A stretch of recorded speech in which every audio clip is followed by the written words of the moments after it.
with luck, and it will probably require luck in order for this to actually happen. This will be a short video on the topic of lightsabers in the Fantasy Flight Games role-playing system. You might think there's not much to say about lightsabers. We've seen them in the films, in the comics, we read about them in the books. We know what they are, we know what they look like, sound like, we know what they do.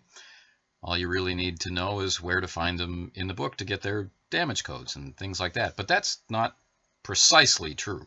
Of all the things handled by the 3 individual game lines within Fantasy Flight's Star Wars role-playing system, how it handles the Force, although 100% compatible across all 3 lines, as we keep saying, how it handles the Force changes the most.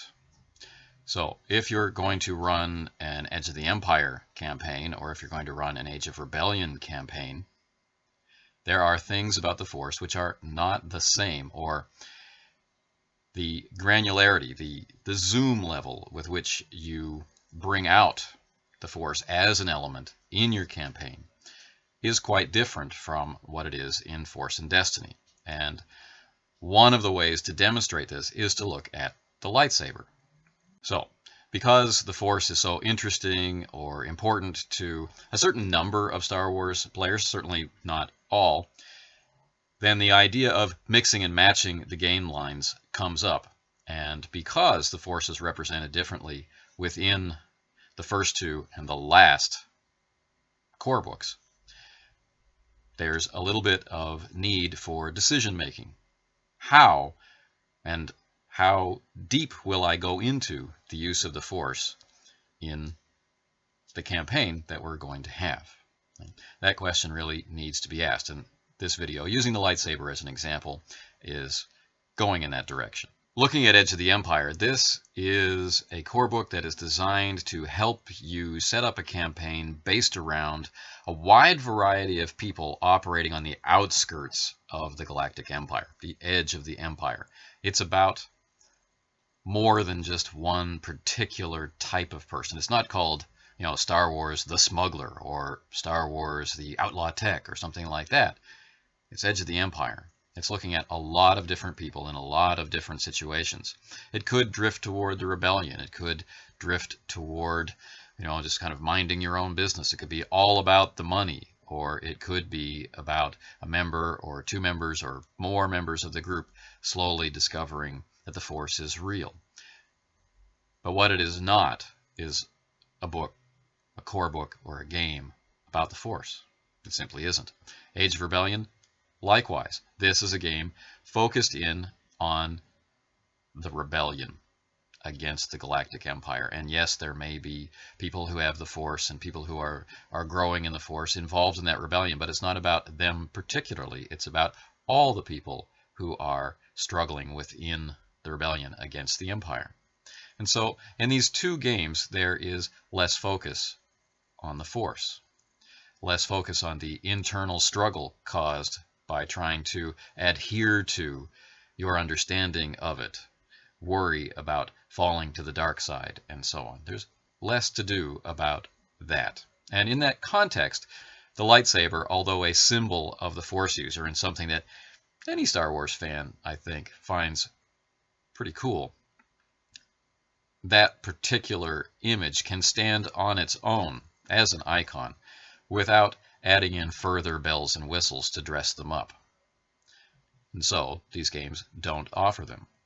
Force and Destiny, by comparison, is all about the Force. It's all about the search to grow in power, the fear of falling to the dark side, the temptation of giving in to your darker emotions, and so on. It's about these quests to uncover knowledge. And in that context, having a wide variety, greater granularity, greater specificity, and different types of lightsaber makes good sense, particularly because there's a very good chance that every player in the playgroup will have one. And if they're all the same, that's not as interesting as it could be. And so, in that context, that variety makes sense. In the previous context of the earlier 2 games, it's not as necessary. I'm not saying it's not good, unwelcome, or impossible to fit in. I'm saying it's not as necessary, and it doesn't take up space in those core books. So if you look at the listings for the lightsaber in Edge of the Empire or in Age of Rebellion, what you'll find is lightsaber. There's one kind. It has a damage code of 10. It has a crit rating of 1. It has a variety of delicious item qualities, right? Like Sunder, Vicious, Breach, and it has 0 hard points. This is not something which can be modified or upgraded. It simply is. So it has this massive damage code of 10, which when you compare to the lightsabers available in Force and Destiny with their damage codes of 6, or in the case of the Shoto, 5, the ones in Force and Destiny can suddenly seem underwhelming until you look at the hard points. These lightsabers have a very large number of customization options which will increase damage, add new item qualities, and so on, pushing you up and maybe even over that 10 damage code. And so that greater variety comes in. Maybe a blade in Force and Destiny will do less damage, however, it may have greater utility. It may have some curious aspect to it, like burn or ion. It may be double-bladed. It may have an extended hilt. It may be made by a superior craftsman, and so add to its user's ability to fight. There's a great deal of variety that you can use to enrich your Force and Destiny campaign, which might be a distraction or a problem in an Edge of the Empire or Age of Rebellion campaign. Not will be, might be.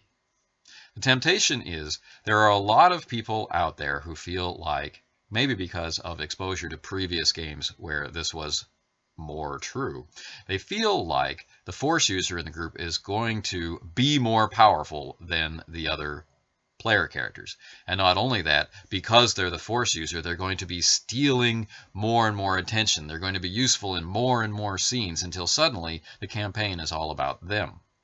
And if they have all these cool options for all of their gear, everything they have is special. There's special robes for the Force user, and there's special armor for the Force user, and there's special weapons for the Force user, and there's special this and special that. It can cause trouble in some groups. It'll be a cool part of play for other groups and an annoyance in some. So, what do you do? Well, the trite answer is talk to the players. The efficient answer is talk to the players. If you're planning on running an Edge of the Empire game or Age of Rebellion campaign, and there is going to be a Force user, they're going to have an awful lot on their plate just being a Force user. Right? And if, over time, you decide that you want to bring in more of these cool things, you can. You're not going to break the game. But one very important thing needs to be recognized. The Edge of the Empire and Age of Rebellion lightsaber is not the lightsaber from Force and Destiny. Force and Destiny lightsaber, they start with a base damage of 6, and they're highly customizable. They are open to many different types of modification. The one in Edge of the Empire is not. It has a static damage, no mods. It is what it is. And that damage is much higher. All right. So these are the on-paper differences. This can cause arguments at the table among some. Well, this one says it does 10. Well, this one only says it does 6. And then people end up talking about stats in a book rather than what's your character going to do next. Now, we can look at these differences in statting out the lightsaber from a couple of different perspectives. One, when my group started playing Edge of the Empire, Age of Rebellion hadn't been released yet. And Force and Destiny wasn't even in beta yet. So the idea of the lightsaber was refined over a number of years, and maybe somebody at Fantasy Flight Games recognized that the damage code of 10 plus the cool different crystal options and modification options they wanted to add in for Force and Destiny, that this would create a very powerful weapon, maybe too powerful, and they wanted to step the damage down. Seems likely. Another way to look at it is that The differences are more because they were looking for a way to add in more variety, because they recognize that having a whole group of Force sensitives, many of whom would have to share training opportunities, would lead to an awful lot of sameness within the group. So maybe there could be a different way to differentiate, or different causes for quests and things. It's hard to say. I suppose we could ask. But what it comes down to is that these two things are not the same. And one of the primary points of this video is not just to think about how you will incorporate other elements from the other game lines. It's to recognize that sometimes when you make that decision, you have to get rid of something. Right? So you might want to mix and match obligation, duty, and morality. And that's what we do in our campaign, and it works just fine. But maybe for another group, it's too much, too confusing, not satisfying in some way, and it would be better if they were just using duty, for example. It's like that with the lightsaber. The Edge and Age lightsaber, with its damage code of 10, its crit of 1, and its hard points of 0. This is the simple version. This is the no-nonsense version. This is, let's have a lightsaber and not worry about it any more than we worry about the heavy blaster. Right? It is what it is. This is what a lightsaber is. The Force and Destiny lightsaber is one that you can fiddle with, change, it can evolve with you, and so on and so forth. It's a fitting companion for your highly focused Force sensitive. It's a choice. It's a decision that you make. If you start out with the original lightsaber and then decide that you want more of that granularity,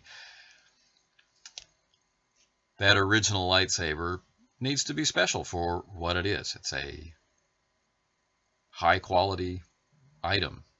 Right? It might even be unique. Right? So changing midstream is not a problem. Where you wind up with problems is where you take that original Edge and Age lightsaber and figure out a way to mod it and start from a base of 10 rather than a base of 6. And this pushes you into that certain overpowered aspect of play, which might upset some of your players and will certainly make it harder for the game master to keep up. Right? Escalating the effect of gear on the system, and remembering that Star Wars characters are, to large respect, what we call glass cannons. The more cannon you have, the shorter the lifespan of the glass. So let's look at this another way. From purely mechanical terms, the Edge of the Empire and Age of Rebellion lightsaber, they have a damage code of 10 because there are no modifications available to them. It starts out good and it stays good. You shouldn't ever find yourself being dissatisfied with a lightsaber that only does 10. Okay? So it's not something to worry about. You're not shortchanging your players by letting them have it and only that and not letting them modify it. It will remain valuable throughout.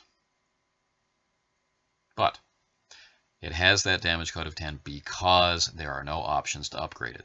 Once you start adding in options to upgrade it, you need to recognize that you can't upgrade that lightsaber, the Edge of the Empire and Age of Rebellion lightsaber. It's the way it is because it has already been modded. That's the part that tends to elude people. So why is it so damaging and have these great item qualities? Because it's already been modded. Right? If you want to change the qualities it has, then you're going to have to take it all apart and lose those, and you'll discover that it has a base damage of 6 or 8 or 9 or whatever crystals within it, blah blah blah, and change the modification options. That's what's really going on. Another part of the way that lightsabers are presented to us in the rules of all 3 games, which can elude people or cause some kind of dissonance with what they see in the various media attached to Star Wars, is the notation on sunder. When you're reading through the lightsaber description, it tells you very clearly lightsabers cannot be sundered, and yet there are examples out there in canonical material where we see what we assume to be just that, the lightsaber hilt being sundered, being sliced through by another lightsaber or damaged by another weapon.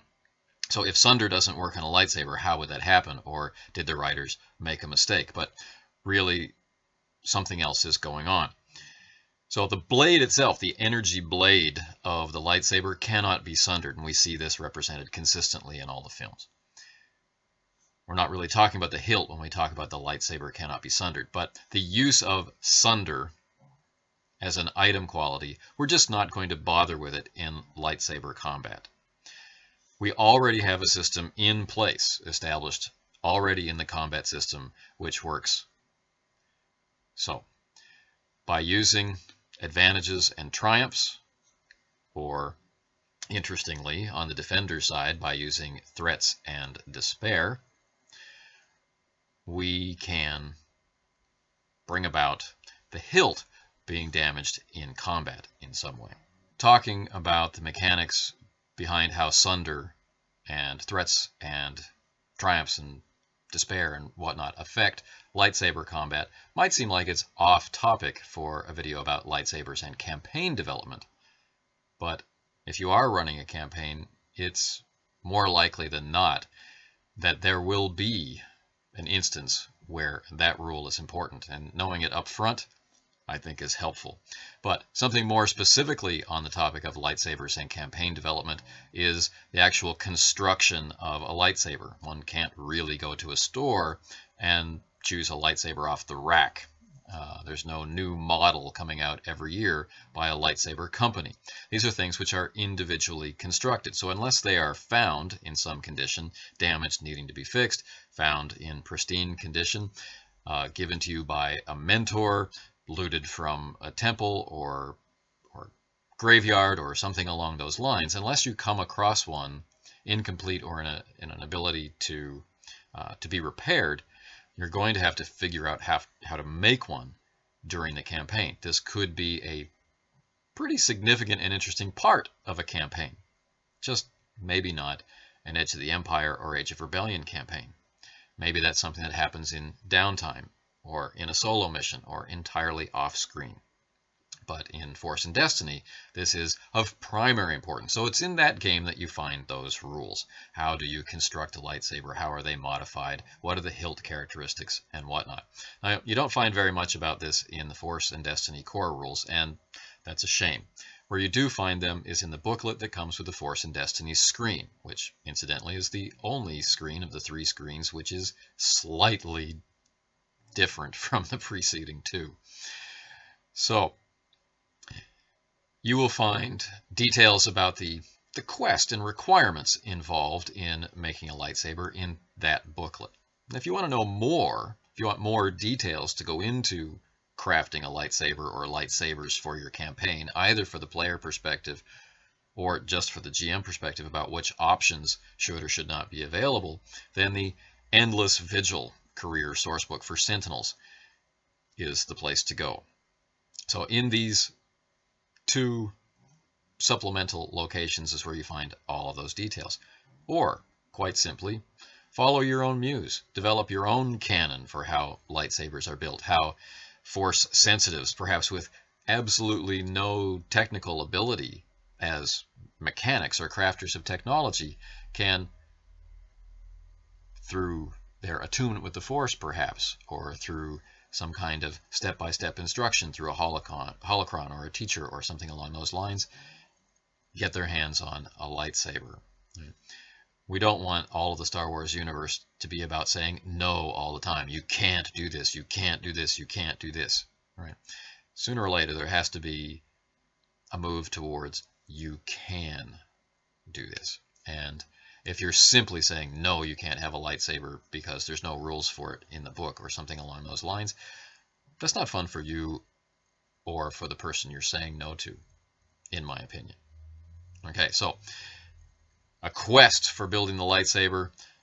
This is something that players can sink their teeth into. Reason for expanding out their base to develop technical skills or to develop the ability of, foresee, giving it some kind of use inside the game beyond getting hints from the game master when the game master is open to that.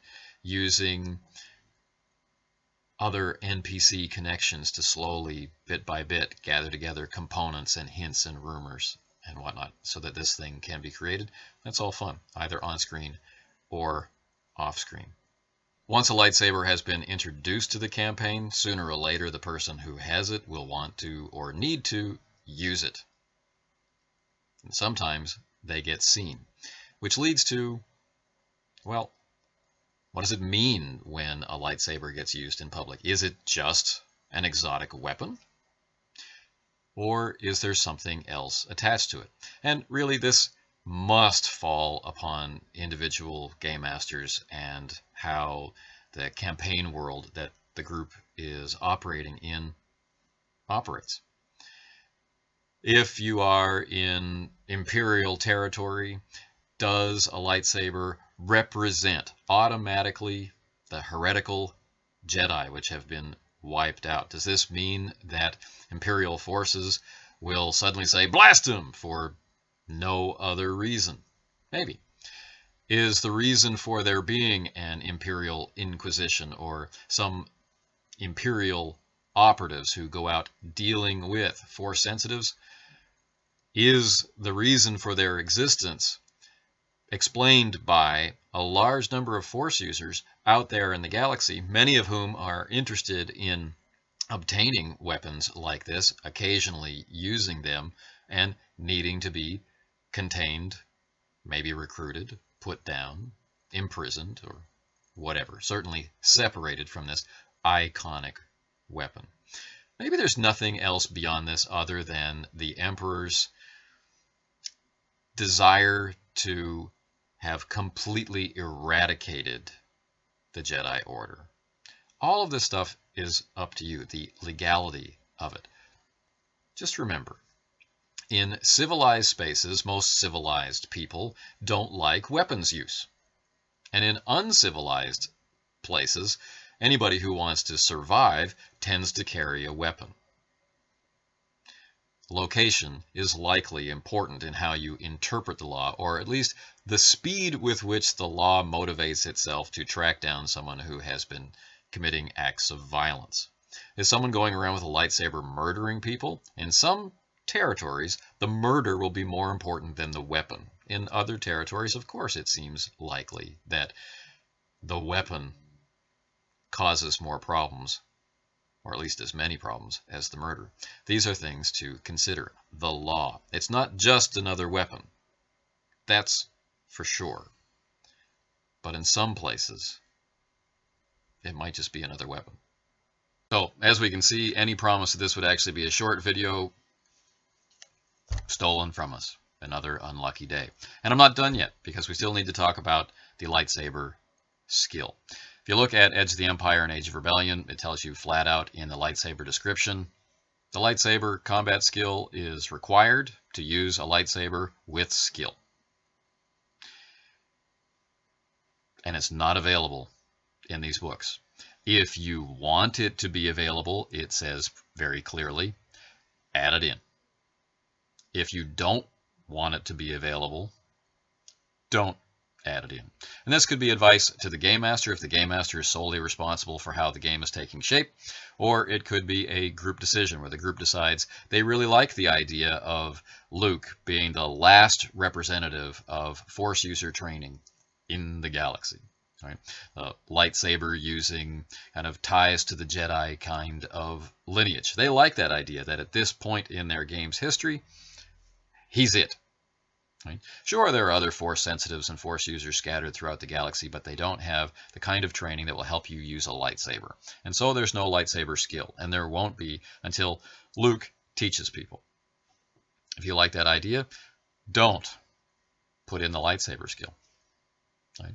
Allow people to use it, but use it untrained and with all the fun stuff that comes in. And if you've ever done any weapons training, you can have a lot of fun with this. I mean, a lot of deadly, damaging, rolling on the crit table fun, but nonetheless, you can explore why it was it The Jedi Knights were the ones that turned this into a signature weapon, and nobody else really uses them.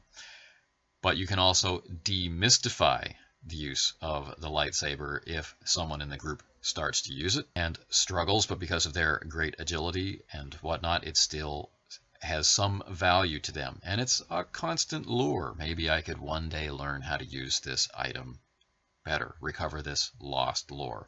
Maybe that'll be important in play. Maybe it never will be important in play, but the options are there. In an open-ended campaign, options are really not a bad thing. So, the lightsaber skill exists in Force and Destiny, of course, and it's tied to some of the careers and not others. It's part of the reason for questing. So again, that added in level of detail and granularity is helping the Force and Destiny game move forward, to be what it is, to focus on what it's about, and to bring characters together and also get them out in the galaxy searching for knowledge. Whereas in an Edge of the Empire and Age of Rebellion campaign, these things are on a smaller scale, a more personal scale. If you have one Force user in the group and they eventually come across a lightsaber and want to learn how to use it, this is something that they're going to need to focus on. And there are a lot of pushes and pulls, and we can see this in The Empire Strikes Back. Luke is obligated and desires strongly to receive training, to complete the training that Ben started it in him and that he promised he would do. And he goes to Dagobah, but then he's pulled away because of his obligations to his friends. So, there's a lot of meat here. So when you start your campaign, when you're thinking about, will I have Force users or not?